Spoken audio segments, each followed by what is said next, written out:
네, 안녕하세요. 네, 저는 아메이 ABO 장현주입니다. 오늘은 비타민 B군과 비타민 C에 대해서 한번 공부해 보겠습니다. 네, 비타민이란 생동력을 가지기 위한 필수적인 유기 물질이고요. 생명 유지에 필수적인 바이탈과 유기화합물 아민의 합성어입니다. 신체의 정상적인 기능과 성장 및 유지를 위해 미량을 섭취해야 하고요. 몸에서 합성되지 않고 식품 속에 미량으로 함유되어 있습니다. 비타민의 기능은요, 효소의 중요한 활성 성분이고요. 미량으로 동물의 영양을 지배하고 있습니다. 정상적인 생리 기능 조절도 하고요. 완전한 물질 대사를 위해서 조효소로서 도움을 주고 있습니다. 네, 비타민에 천연과 합성이 있다는 사실을 아세요? 저는 예전에는 비타민이 그냥 다 비타민, 연예인들이 선전하는 비타민인 줄 알았는데요. 그 석유화학 물질에서 추출해낸 합성 비타민이 있다는 것을 몰랐었어요. 그래서 남편한테 사줬는데 남편이 합성 비타민 안 먹는다고 했을 때 정말 이해하지 못해서 그거 가지고도 싸웠던 그런 적이 있습니다. 저도 이제 공부하면서 알게 되었는데요. 천연과 합성의 차이는 어마어마했습니다. 합성 비타민은 거울에 비치는 산과 같다 했습니다. 화학자들이 주장하는 것처럼 현미경으로 보면 합성 분자와 전염 분자의 구조는 동일하기 때문에 진짜처럼 보이기도 한답니다. 하지만 사물의 움직임을 그대로 흉내내는 일 외에는 아무 일도 할 수 없는 거울의 상처럼 합성 비타민은 천연 비타민의 모습만 흉내낼 뿐 기능까지 흉내내지는 못하고 있습니다. 네, 현행법상 비타민 보충제는 실제 식물에서 추출한 성분을 단 10%만 함유해도 천연이라고 표기할 수가 있습니다. 나머지 90%가 합성인데도 심지어 탄소 원자를 한 개만 함유했다면 100% 유기농이라고 표기해도 법적으로는 아무 문제가 없다고 해요. 이건 정말 소비자들을 우롱하는 일인 것 같아요. 네. 실제 천연이나 자연식품이라는 용어를 쓸 수 있는 것은요, 복잡한 미량 원소, 확인된 원소와 확인되지 않은 원소 모두를 포함하는 그런 것들이 같이 들어있는 제품을 천연이나 자연식품이라는 용어를 쓸 수가 있다고 합니다. 우리 몸에는 효소라는 것이 꼭 필요하고요. 또 조효소라는 것이 꼭 필요합니다. 효소는 생명체 내부의 화학 반응을 매개하는 단백질 촉매제고요. 이름은 에이스 또는 아제로 끝납니다. 소화효소, 대사효소가 있습니다. 또 조효소란 또 코엔자임이라 그래서 효소의 활성을 위해 주효소에 결합하여 보조인자로 작용하는 유기분자입니다. 대부분의 비타민은 물질 대사 반응에서 조효소로 작용하고 있습니다.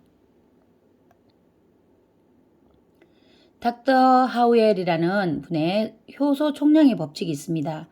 사람이 태어나서 죽을 때까지 평생 만들 수 있는 잠재 효소의 양은 정해져 있으므로 잘못된 식생활로 조기에 잠재 효소를 소진하면 생명을 다한다 라고 말씀하셨습니다.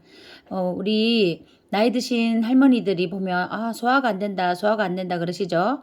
네, 이게 효소가 젊을 때 다 쓰셔서 그렇다고 합니다. 그리고 우리가 과식을 하거나 늦은 밤에 먹거나 이렇게 급하게 먹거나 이러면 이 효소가 나와서 이렇게 소화 분해를 해야 되는데 그렇게 너무 과도하게 쓰면 효소가 빨리 딸린다고 해요. 그래서 효소를 좀 아껴 써야 되는데 효소를 또 잘 만들어 주는 게 비타민이라고 합니다. 제가 지금부터 설명할 것은 비타민 B군인데요.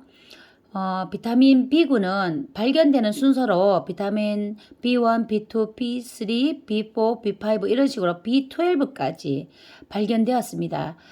그렇지만 또 4번, 8번, 네, 10번, 11번 이런 것들은 존재하긴 하지만 인간에 그렇게 유용하게 작용하지 않아서 이 네 가지는 뺐습니다. 그래서 1번부터 15번까지 중에 8종을 비타민 B군이라고 해서 이게 각각도 되게 중요한 역할을 하는데 비타민 B군은 함께 먹었을 때, 군으로 먹었을 때 더욱더 유용한 효과를 낸다고 합니다. 한 개의 팀으로 작용하여 세포의 수많은 대사에 작용하는 보조인자 비타민 B군입니다. 자, 비타민 B1 티아민이라고 하고요. 알코올 중독자에게 꼭 필요합니다. 탄수화물 대사에 관여하고요. 만성피로, 식욕 부진, 또 불안에 작용을 합니다. 비타민 B2 리보플라빈인데요. 탄수화물, 지방, 단백질 대사에 작용을 하고요. 성장 촉진, 또 구내염, 구강염, 설염 이렇게 입안병에 굉장히 큰 도움을 주고 있습니다. B3 나이아신인데요. 결핍증, 신경장애, 위장장애, 항암, 스트레스, 갑상선 호르몬 생성, 얼굴, 혀 등의 피부염에 큰 도움을 주고 있습니다. B5 판토텐산인데요. 탄수화물과 지방 대사에 관여하고요. 세포 재생, 해독, 신경 전달 물질 생성, 염증 억제에 큰 도움을 주고 있습니다. B6 피리독신이라고 하고요. 세로토닌, 중추, 말초 신경계에 작용하고요. 월경전 증후군 완화, 면역 향상, 아토피 예방에 도움을 줍니다. B7, 비오틴인데요. 이거 되게 중요한데 대머리 예방해 줍니다.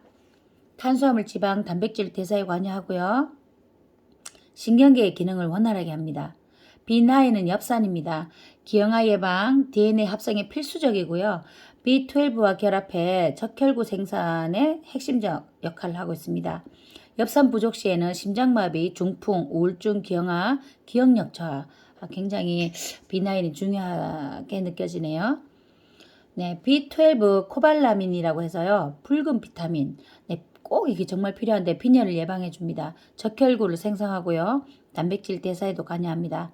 베타카로틴이 비타민 A로 바뀔 때 쓰이는 물질입니다. 엽산과 코발라민은 현대판 불로초라고 불리는 DNA 게놈의 손상을 줄이는 데 중요한 역할을 합니다.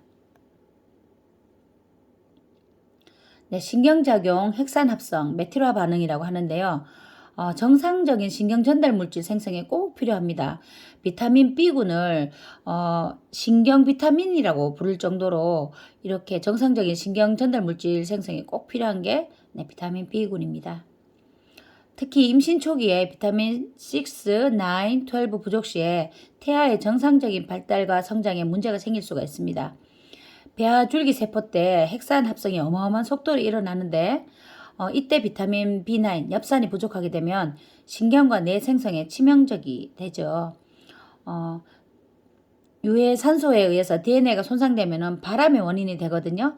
손상된 유전자의 발현을 억제하는 기능을 메티라 반응이라고 하는데요. 이런 메티라 반응에도 비타민 B6, 9, 12가 관여하고 있습니다. 그리고 조혈 작용을 하는데요. 혈액의 원료인 단백질 철분이 비타민 역시나 B6, 9, 12의 조혈 작용으로 헤모글로빈으로 합성이 됩니다. 특히 비타민 B9 엽산이 부족하면 적혈구의 비정상적 성장으로 산소의 원활한 전송을 못해 숨이 차고 어지럽고 구토 증상을 동반합니다. 핵의 세포 분열이 정지하거나 지연되어 세포의 거대화를 초래하는 질병이고요. 그것을 거대적 아구성 빈혈이라고 합니다. 세포가 쪼개져야 되는데 안 쪼개지는 거죠. 그래서 세포가 되게 거대해지는 건데 이게 굉장히 위험하다고 합니다. 그리고 비타민 B군은 간 기능을 도우는 역할을 하는데요. 간에 무리가 되는 독소를 해독해 줍니다. 비타민 B2, B3, B12가 관여하고요. 간의 에너지 대사, 담즙 생산을 원활하게 도움을 줍니다. 많이 피곤하신 분들 비타민 B군을 드시면 굉장히 간에 이렇게 대사에 도움을 줘서 피로 물질이 빨리빨리 해독됩니다. 스트레스 호르몬의 생성에 도움을 주는데요. 콩팥이 부신피질에서 분비되는 스트레스 호르몬인 코티졸 생성에 적극 관여해서 스트레스에 대응할 수 있게 해줍니다. 비타민 B5 판토텐산의 부족은 부신의 기능 이상을 초래하기 때문에 비타민 B5를 꼭 챙겨 먹어야 됩니다. 자, 이런 비타민 B군들이 8종이 골고루 들어있는 아메이 제품에 비타민 B 플러스가 있어요.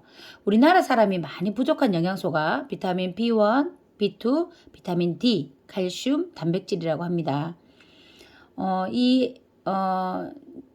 뉴트라이트 비타민 B 플러스 제제를 보면요. 아주 초록색이에요. 조그만 초록색 제제인데요. 효모와 스피루리나 등 다양한 원료에서 추출한 8가지 비타민 B군이 굉장히 알차게 들어있습니다. 아토피 피부나 알레르기성 비염 있는 분들, 간이 나쁜 사람들, 특히 음주나 흡연하시는 분들 꼭 필요하고요. 구강궤양이나 또 예방 및 또 만약에 입이 아프시면 이거 드시면 빠른 회복이 됩니다. 또 몸을 많이 쓰는 운동선수들, 또 이렇게 바깥일 하시는 분들 굉장히 혈액순환 촉진에도 좋고요. 또 굉장히 건강에 도움을 주는 비타민 B 플러스입니다. 1일 3회 일정씩 식사 시에 섭취를 해주시면 좋습니다. 다음은 아메이 제품의 이스트 B 효모 추출물입니다. 예전에 그 원기소라고 있었어요. 그것도 비타민 B군 제품이었는데 원기소 그냥 씹어 먹는 거거든요. 이것도 똑같은 모양의 똑같은 맛이에요. 그렇지만 원료는 조금 다른데요. 여기는 건조 효모 식품입니다. 비타민 B군 8종 중에서 7종의 비타민이 함께 들어있고요. 분리대두 단백질 및 미량의 미네랄로 구성되어 있습니다. 효모의 영양에 대두 단백질과 비타민 B12를 보강한 제품이고요. 파인애플 향과 바나나 향이 나서 맛이 좋으면서 과자처럼 씹어 먹을 수 있습니다. 일반 제재를 삼키기 어려운 분도 섭취하기 좋고요. 이것은 효모 제품이라서 체하시거나 이렇게 급체하고 소화가 잘 안 될 때 드시면 굉장히 빠른 소화에 도움을 받을 수 있습니다. 1일 3회 1회 일정 식사 시 섭취할 수 있습니다. 이번에는 아이언 폴릭 플러스입니다. 아이언은 철이고요. 폴릭은 엽산입니다. 그래서 철분과 엽산을 함께 섭취할 수 있는 아이언 폴릭 플러스 소개해 드리겠습니다. 철분과 엽산 보충용 식품이고요. 시금치 농축물과 굴껍질 분말 등을 함유했습니다. 아메 모든 제품은 섭취하기 좋게 알약 형태로 만들어져 있는데 이 천연 요래 성분들을 이렇게 먹기 좋게 이렇게 알약 형태로 뭉치기 위해서 고형제가 들어가는데요. 일반 약국이나 병원에서 주는 약들은 그 합성 고형제가 들어있어요. 그렇지만 아메이 모든 제품에 있는 이렇게 딱딱하게 굳히는 제제는 굴껍질 분말 등을 이용합니다. 옥수수 분말가루, 굴껍질 분말가루 등을 이용해서 합성 제품이 1도 들어가 있지 않은 건강한 재료로서 이렇게 고형제로 이용하고 있습니다. 엽산의 역할은요. 엽산이 정말 우리 몸에 필요하거든요. 엽산의 역할은 세포 내 핵산물질, DNA 합성 과정에 보조 효소로 작용합니다. 세포 분열 및 성장 촉진을 작용하는데 이게 다 DNA 합성을 말하는 거죠. 비타민 B6, B12, 비타민 C, 철분 및 엽산 부족 시에 빈혈이 발생합니다. 그리고 섭취 대상자는요. 철분이 풍부한 식품, 육류, 어패류, 가금류를 충분히 섭취하지 못하시는 분들 드시면 좋고요. 유아기, 사춘기 및 가임기 여성 또는 임신부 및 수유부, 임신 계획이 있으신 분들도 미리미리 드시면 좋습니다. 이건 여자만 먹는 게 아니라 남자, 여자 함께 먹어주면 더욱더 좋습니다. 그리고 빈혈이 있는 분들, 피부색이 창백하고 손톱이 움푹 패이고 피로하시고 호흡곤란이 있으신 분들, 식욕부진 증상이 있는 분들이 드시면 좋습니다. 1일 2회이고요. 1일 한정씩 식사 시에 섭취하면 좋습니다. 그리고 보통 보건소나 임신했을 때 보건소에서 주는 철분약이 있거든요. 빨간 철분약 먹으면 빨간색 변이 나옵니다. 또 검은색 철분약 먹으면 검은색 변이 나오는데 그게 다 합성 성분이 많이 들어있어서 그렇답니다. 아메이 아이언 폴릭 플러스는 절대로 그런 합성 성분이 들어있지 않은 건강한 철분 엽산 제제입니다. 다음은 비타민 C인데요. 비타민 C가 굉장히 우리 몸에 너무너무 중요하거든요. 출혈을 일으키는 괴혈병을 연구하다가 발견된 수용성 비타민이고요. 아스코르빈산이라고도 부릅니다. 체내 합성이 어렵고요. 신선한 과일과 야채를 섭취했을 때 우리 몸에 비타민 C가 들어옵니다. 한국인 1일 권장량은 성인 100mg인데요. 아메이 비타민 C 아세로라 C는요. 한 알이 200mg이니까 1일 권장량을 2배나 되니까 굉장히 많이 들어있습니다. 비타민 C가. 그리고 최적 섭취량이 있는데요. 1일 영양 권장량의 10배까지 먹을 수 있습니다. 이건 수용성 비타민이라서 6시간에서 8시간 정도 지나면 대사 과정을 거친 후에 몸 밖으로 자연스럽게 빠져나갑니다. 네, 출항하는 배 안에 레몬 상자를 반드시 실어야 한다라는 국제해운법에 명시되어 있는 문구랍니다. 현재까지도 적용되고 있는 법입니다. 출항하는 배에는 인원수와 출항 기간에 비례한 레몬을 실어야 한다는 내용입니다. 왜 그럴까요? 각종 비타민제가 넘쳐나는 현재까지 국제해운법에 레몬 상자가 명시되어 있는 것은 그만큼 비타민C의 중요성을 강조하기 위함일 텐데요. 18세기로 거슬러 올라갔을 때 아프리카를 정복하기 위해서 출항한 영국 해군 이 군인들이 수개월간 그 배 위에서 생활하면서 군인들과 선원들이 서서히 죽어갑니다. 이에 아프리카 원주민들은 레몬즙을 짜서 이 죽어가는 사람들한테 먹였다고 해요. 죽어가던 군인들은 거짓말처럼 살아나게 됩니다. 그 병이 바로 그 괴혈병이었어요. 비타민 C 연구에 대한 기원이 되는 사건이었습니다. 네, 비타민 C의 역할은요. 우리 몸에 항산화 역할을 합니다. 우리 몸도 쇠처럼 녹이 슬거든요. 실제 녹이 쓰는 건 아니지만 우리가 과도한 이렇게 산소를 사용하게 되면 내 몸이 산화가 되는데요. 그것을 막아주는 게 항산화 역할입니다. 스스로 먼저 산화해서 다른 세포의 산화를 억제해주는 역할을 하고 있고요. 콜라겐을 생성해서 몸을 강화해 줍니다. 피부 진필층을 복원해서 건강한 피부 유지해주고요. 콜라겐 생성으로 바이러스, 세균의 방어벽이 됩니다. 콜라겐은 먹어서 섭취하는 흡수율보다 비타민C와 단백질을 먹었을 때 내 몸에서 합성되거든요. 그랬을 때 건강한 콜라겐이 형성이 되고, 콜라겐은 머릿결, 잇몸, 피부, 보통 우리가 피부만 생각하는데 혈관, 모든 게 진피층 이런 것들이 모두 콜라겐으로 되어 있거든요. 네. 그리고 비타민C가 그렇게 중요합니다. 그리고 항바이러스 항생 효과가 있습니다. 인체 내에 인터페론을 활성시켜 바이러스에 대응해 줍니다. 항암 물질이라고도 할 수 있고요. 우리가 혈중 비타민C 농도를 어느 정도 계속 좋게 유지해 줘야 됩니다. 안 그러면 몸이 산성화되면서 빠르게 그 병이 잘 걸리는 몸으로 변화되거든요. 인체 내 인터페론이라 하는 것은 내 외부로부터 들어오는 여러 가지 바이러스와 균들을 막아내는 그 역할을 하는 게 인터페론인데, 이 비타민 C를 먹게 되면은 그 인터페론을 점점 더 강화시켜 줍니다. 그래서 비타민 C 역할이 그렇게 중요합니다. 또 스트레스 호르몬인 아드레날린과 스테로이드 호르몬 합성하는데 조효소로 작용하고요. 또 부신 수질에는 고농도의 비타민 C가 존재한다고 합니다. 지방을 세포 내의 미토콘드리아로 운반하는 운반체인 카르니틴 대사에 관여하며 지방 대사를 정상적으로 유지하게 해줍니다. 동맥의 탄력도를 높여 건강한 혈관 유지에 도움을 주고요. 위암을 일으키는 헬리코박터 파이로리균의 활성을 저하시킵니다. 헬리코박터 파이로리균을 가진 분들한테 비타민C 고용량 요법으로 치료하기도 하고요. 또 항암 치료도 이렇게 하게 됩니다. 네, 노벨 화학상 평화상을 받으신 라이너스 폴링이란 분인데요. 비타민C가 암 치료에 효과가 있다. 비타민C 메가도즈로, 비타민C는 권장량보다 메가도즈로 몇 배로 많이 먹어도 몸에 과량이 없다. 많이 먹어도 괜찮다라고 말씀하신 분이십니다. 자, 비타민C에 는 천연의 아스코르빈산뿐만 아니라 바이오플라보노이드, 헤스페리딘, 루틴, 퀘르세틴, 탄닌 같은 보조인자와 무기질이 함께 들어있습니다. 진짜 비타민C에는요. 그중 한 요소라도 빠지면 비타민C가 제 기능을 발휘할 수 없어 출혈, 피부를 비롯한 여러 기관에 조기 노화, 신경 손상, 성기능 상실, 시력 감퇴 같은 비타민C 결핍증에 걸립니다. 네, 비타민 아세로라씨 비타민C인데요.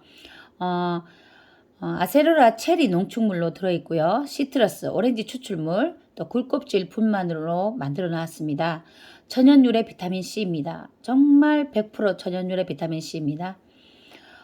과일 및 야채 섭취가 부족하신 분, 그리고 인스턴트, 가공식품, 육류 위주 식생활을 많이 하시는 분, 항산화제 섭취의 증가를 원하는 사람, 네. 또 음주, 흡연, 스트레스로 과로 등으로 아주 힘드신 분들 많죠? 그런 분들 꼭 항산화 시켜줘야 됩니다. 또 이렇게 약품을 좀 많이 드시는 분들요. 또 자외선에 노출이 심하신 분들요. 환경오염 지역에서 일하시는 분들 꼭 비타민C를 드셔주셔야 하고요. 1일 3회 1회 일정 식사시 섭취해 주시면 됩니다. 네, 비타민C는 방사선 치료로 인한 피부 손상도 막아주고요.